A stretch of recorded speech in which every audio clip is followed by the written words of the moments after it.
So it's day 2. It's going to be stream 2. Wait, no, this isn't considered a stream. Never mind, I'm stupid. Anyway, so I figure since the channel is just starting out, I only have one subscriber who happens to be my husband. I might as well take this time to make the videos that I know people are going to be wanting later, questions that they have and things like that. And I know one of the big questions is going to be this guy. So, anybody who has been on the internet more than about 5 seconds knows at least a little bit about BDSM. In this particular sense, we're more of simply the dominant and submissive. We are mainly in a daddy-dom little girl relationship because I am a little. I'm very fluffy. I love my stuffies. They're all over there. I have tons of them. I love cute things and glitter and being adorable. And from the beginning of our relationship, Daddy was more of a caretaker and a guide to me. And it helps that he is older than me, so I kind of looked up to him and things like that. And he has been with me through a whole lot of major life changes, like getting clean and things like that, which I might go into that later. I don't know. That's a really personal thing, so that probably won't be really on this channel. But as far as the details of that, but yeah, I mean, from the very beginning, we kind of just fit into the daddy-dom little girl dynamic, and we're also some pretty kinky people, so we liked the dominant submission to a certain level. We're not S&M. I'm really not. I'm not a masochist. I'm a cute little fluffy thing that likes to be spoiled. And he suits me really well with that because he loves spoiling me. And through time you'll see just how true that is. I am spoiled freaking rotten. I get just about whatever I want. And it is a two-way street. I mean, I try to do absolutely everything I can for him. And it's a really big deal considering how much he works. He works in a factory and he works really, really, really hard and long hours. And if it wasn't for me, he wouldn't eat. So we do kind of, even without the BDSM dynamic, we do kind of fit into a dominant and submissive, kind of just a traditional man is the hunter-gatherer, provider for the house, and then the woman takes care of everything. And I know if I ever get any feminists in here, they're not going to like me. But that's just the way it is. I'm sorry. That's the way that my life works, and I love it this way.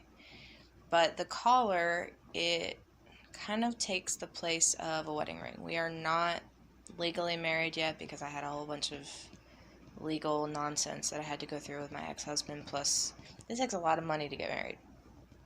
So that is actually hopefully coming within the next 6 months to a year. We'll be finally making official with actual rings and all that good stuff. But this, we're coming up on my 3-year collaring anniversary in April. And what a collaring ceremony is basically a dominant pledging himself to a submissive. It's not only the submissive pledging herself to him and saying that she'll serve and that she'll honor him and that she'll respect his guidance and his decisions and everything and that she'll stay with him. For the dominant side, I think it's even more of a big deal because you are committing yourself to that one person. And the way that I would describe it is almost like it's a marriage that doesn't have divorce as an option. And I know there are more modern versions of collaring and being under contract and things like that. We're not that type of BDSM. We're old rule. And I would not have put this on if I would ever even consider leaving. I mean, obviously there are real world aspects. Like, we are in a relationship too. He's not just my master. He's not just my dominant. He's my husband. He's my partner. He's my best friend. And if there was a major betrayal or something like that, or if he was ever to hurt me, obviously in the real world, because I know my worth and that I know how important I am, I would not stay. There are always deal breakers, but aside from basically two things, which is just cheating and abuse, other than that, there's no deal breakers. No matter what, we will stay together. We will work this out. And this has been good for us in certain situations. Like when we moved to Indiana, it was a very, very tumultuous time. It was very hard for us to adjust and went through a lot of emotional changes. We had some issues with the dynamic at the time because I was the one working because he was having issues finding work, which is the main reason that we moved here. And it was so much stress on both of us, and we had a huge fight. A fight like I have never had.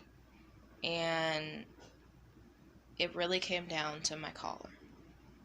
And reminding each other what our promise meant.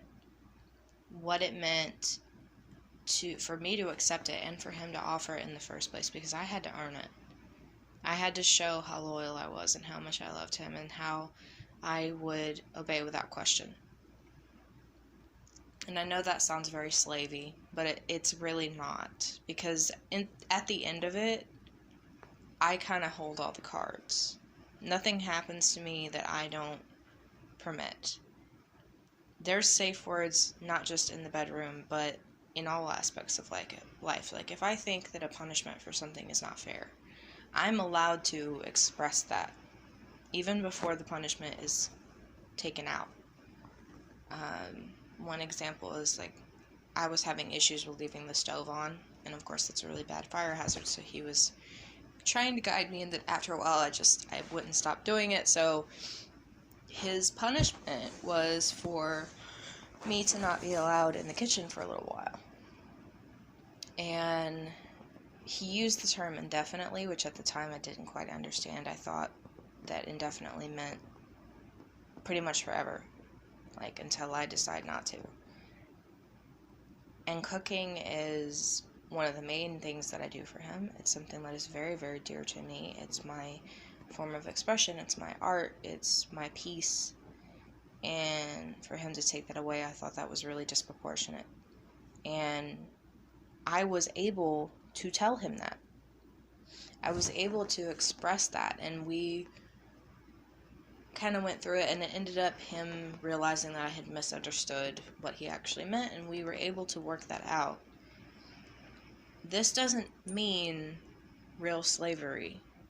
It means submission. It doesn't mean absolute mastery, but it does mean a commitment and a type of ownership. There is an article, it's called The Ring and the Collar, and I'll put the link in the description. It is an article that we read together back when we first got together, and we found it, and we're like, wow, this actually really represents us, and it's something that we believed in as a couple even before he decided to collar me.